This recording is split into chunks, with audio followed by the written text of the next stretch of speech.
What is going on, YouTube? Angry Expediter, Angry Sumo, back for another video. Hope y'all had a great 4th. I sure as heck did. Oh my gosh. Yep, been totally cranking out some miles, cranking out some money these past couple of weeks, and with that, cranking out some money, making the money, means you gotta spend some money, unfortunately. But nonetheless, got a great video here for y'all.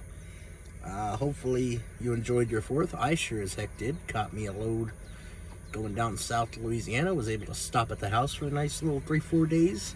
Spend the 4th with the fam. Eat some fish with my wonderful mother-in-law, my beautiful wife. Enjoyed it. Giving her a shout out in this video so that way maybe I won't get my butt kicked anymore and I won't have to cry in the corner. Just kidding. Oh my goodness. What an eventful night it was tonight. Get to see a baby deer and the mama. That'll be a B-roll playing, probably, if it's not playing right now. Yeah, like I said, got to hang out with the wife, hang out with the fam, hung out with the crazy brother-in-law. Let's talk about it. What are we going to talk about in this video? Trainee? Training in a cargo van? Expedite? The time I was a trainer / got used. Let's talk about that. Alright, where do we begin? Long time ago. Oh, wait, no, that was when I was born. You don't want to hear about that story. I don't even remember it. Excuse me, I got the burpees. Number 1 rule, listen to your wife or your spouse, because when they're right, they're right. Unfortunately, I broke her car, so been doing some trying to fix that. But anyways, nonetheless, let's get away from all that negative stuff. That's another video waiting to happen. Here's in this video the time I was a trainer and I got scammed. Well, not scammed, but I don't know, taken advantage of, I would say. I was working for Panther Premium Logistics, and I was working for a fellow named Chris Stewart. He's out of Georgia. I don't care if he watches this video or not.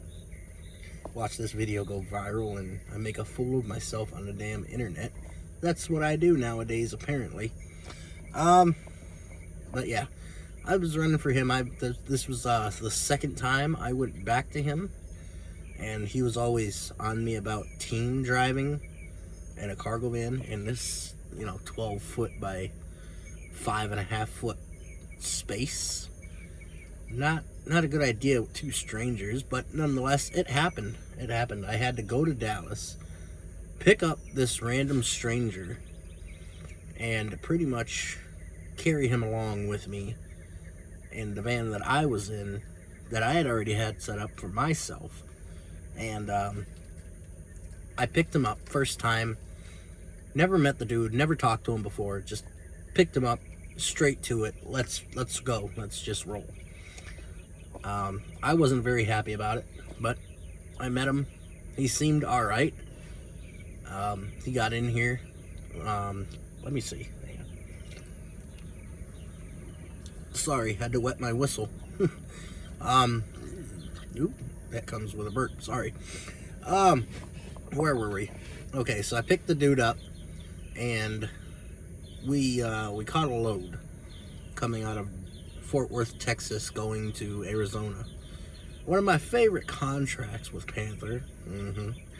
And they classified it as a team load. I think it was like 1,400 miles-ish, I want to say. So I took over, the first part of driving, just talking to him, trying to get to know the dude. And we get on the west side of Texas. I want to say maybe 2-3 hours from El Paso, and I let him take over.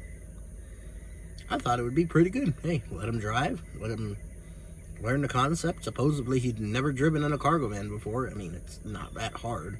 If you drive a car, you can drive one of these. Worst mistake when it came to him speeding his ass off, going 90 and an 80. Like, come on, 80 in Texas? Holy crap. When you go 80 in Texas, you're just burning gas, and that's all I see it as. You burn gas and you're just being a knucklehead. I mean, I don't know. Them Texans, they just regularly drive fast. I don't get it. Hey, you know what? I'm not one to bitch about it. They want to drive fast, let them drive fast. But hey, 90 in a company vehicle, he should have got his ass pulled over. I'm surprised he didn't. So I told him, hey, you know what? Slow it down. Let's save some fuel. You're burning up my freaking fuel money here, man. And obviously, he didn't really want to listen to that. So then came a hard break. Now, mind you, I get it. You know, somebody cuts you off. You know, you're about to run a red light. I get it. Brake hard. Do what you got to do. But when you're hard braking, just a hard brake, what the hell is wrong with you? In the middle of an interstate. Oh my God, that should have been my first call to the Chris. Then I should have been like, hey, get this dude the hell out of here. But, you know, naive me, I'm like, okay, well, you know, I'm training. It's a little bit more money. Why not just try to stick it out? Anyways, you think it gets better from there. It got worse. Oh, and it got worse too. This dude would just lay his foot on the gas, get them RPMs up to 4,000 RPM just to fucking take off, and then hard brake it. I'm pretty sure he hit a traffic cone along the way, along our travels. This dude was just an absolute animal. And not that it matters or anything, but he was an African American male, and I don't know how the hell they do it in Africa, but whatever he did with me, I don't know if he was coming off something or what his problem was, but he liked to sleep a lot. He slept a lot, and I drove a lot. And guess what? You're only getting half the money, and you're driving all the miles. There's a freaking problem there. So I was on Chris. I was saying, hey, you know, something's got to freaking give. Something has got to give. This dude has got to go. I've sent him everything, and yet I'm still only getting half the pay while I'm doing all the work. No, that didn't fly too long. I think I only had him on the van for probably about, I don't know, I want to say 2 weeks. And I'm telling you, that was the worst 2 weeks of my life. The worst 2 weeks of my existence. And I do not wish that pain on nobody. Holy crap. Holy crap. I mean, this guy could not drive for shit. I don't know what happened to him.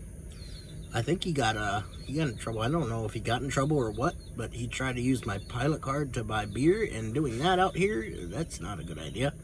That's not a very good idea.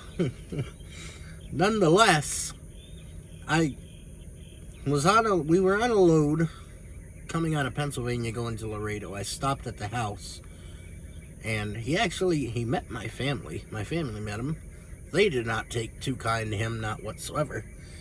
And so we delivered in Laredo, and then we had a load coming out of Laredo going to Arkansas. So I took that because I had been on the road for like 5-6 weeks, so I was ready to take a home time anyways. I was like, I'm out of there. So I used that to go right by the house. He dropped me off, and I told him, hey, you're going to continue this journey on by yourself, pal, because I ain't going to be no more part of that. And he asked me, he said, hey, when you coming back? I said, whenever you pick me up. Turns out, they probably wanted to get rid of me too, because he never came back to pick me up when I needed to get picked up. The plan was supposed to be, I was supposed to take over that van, and he was supposed to get into his own van, because supposedly he was ready. Even after all the shit I told Chris.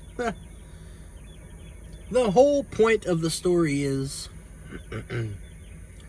if you're gonna train somebody, that's for 18-wheelers, or maybe even straight truck, but training in a cargo van, no, that just don't happen.